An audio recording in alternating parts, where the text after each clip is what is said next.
Niché au bord de l'étang du Corat, en forêt domaniale de Saint-Germain-en-Laye, dans les Yvelines, le parc Grandeur Nature célèbre l'art et la nature autrement.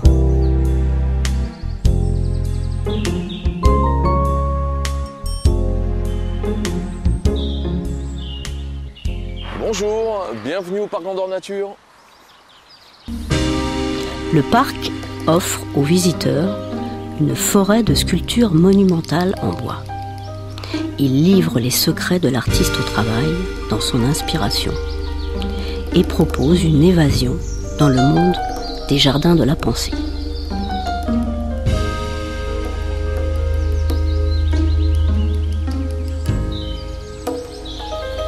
Ce parcours monumental révèle la nature et nous invite à libérer notre énergie et nos interrogations.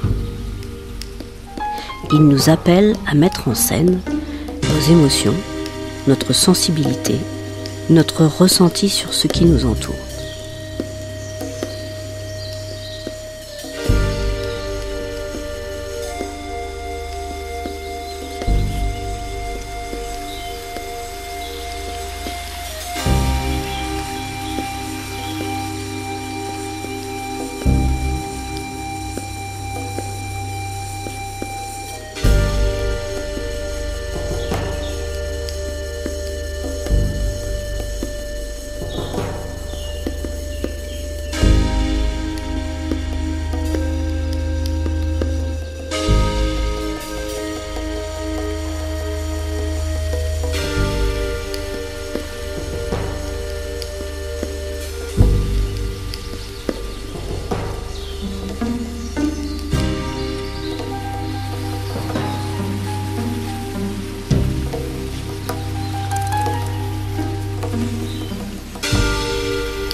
Monsieur Falek, sculpteur, invite le public à partager tout un monde original de création.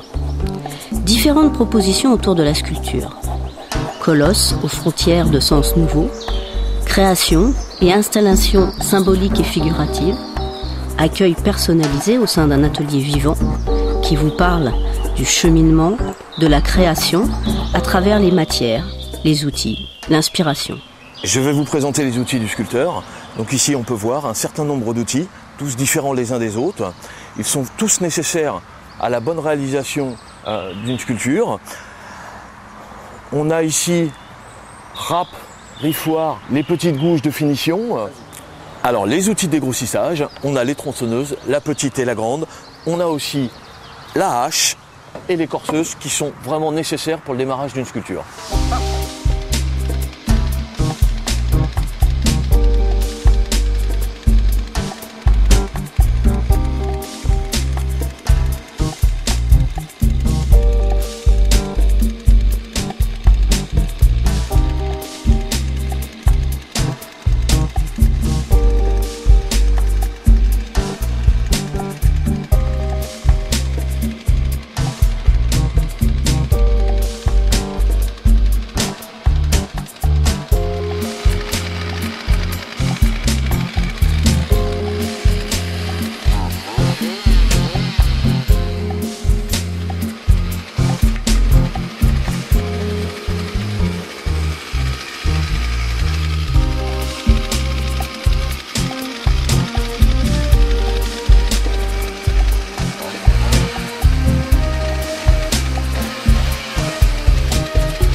La finition est un moment extrêmement privilégié avec son œuvre dans le travail de détail. Les outils sont très différents, plus petits, plus confidentiels.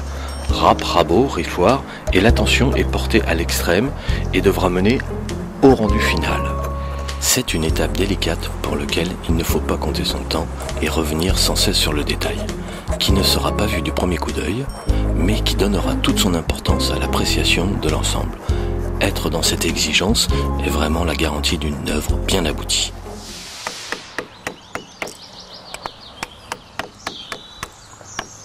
Cette œuvre en cours de réalisation est une pièce maîtresse de l'atelier de par son histoire et sa taille colossale.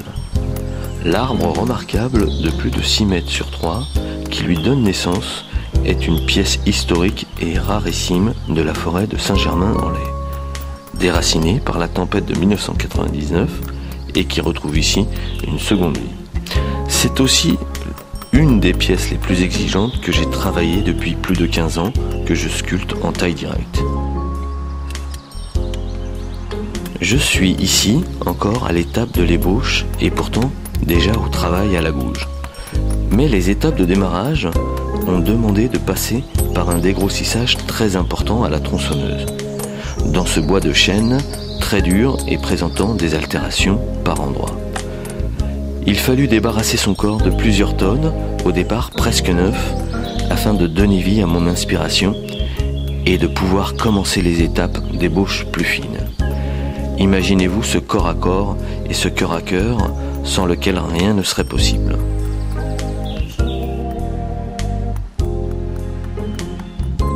L'œuvre part d'un thème qui me tient à cœur entre terre et mer et prend naissance dans la légende symbolique de la sirène, créature mythologique, hybride, mi-femme, mi-poisson, dans la tradition médiévale. Elle envoûte et vous trompe. Tout un monde de symboles que je ne vous dévoilerai pas entièrement aujourd'hui. Par contre, j'aime l'idée de vous faire partager ma volonté de rendre mon ressenti perceptible dans cette gestuelle, dans ce soulignement des formes, cette sensibilité que je suis en train d'exprimer. C'est cette relation toute particulière à cette pièce et cette émotion qui me met dans les dispositions de pouvoir être en harmonie avec cette œuvre et de donner forme à mon inspiration, qui fait partie du cheminement qui vous mène jusqu'à l'œuvre aboutie.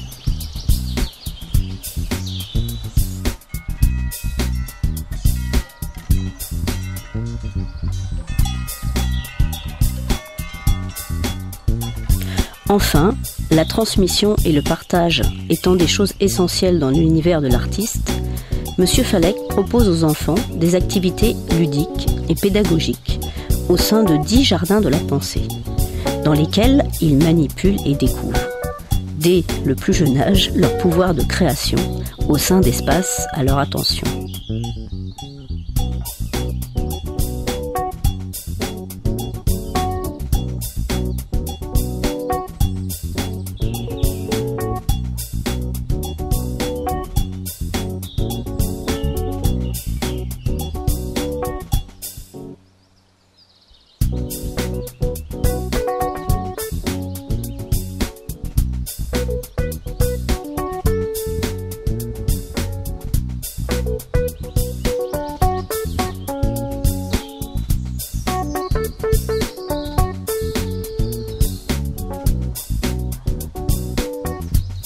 Drôle de jardin où le spectateur devient acteur. Le jeune public apprend et découvre en s'amusant, en mettant en scène sa créativité au sein de jardins ludiques, grâce à des installations, des œuvres symboliques qui peuplent ces mini-mondes.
La famille se retrouve autour d'une découverte pleine de curiosité et partage le parcours à la recherche d'indices qui vont permettre de s'exprimer avec les éléments de manière éphémère et créative pour réinventer un monde ou un environnement.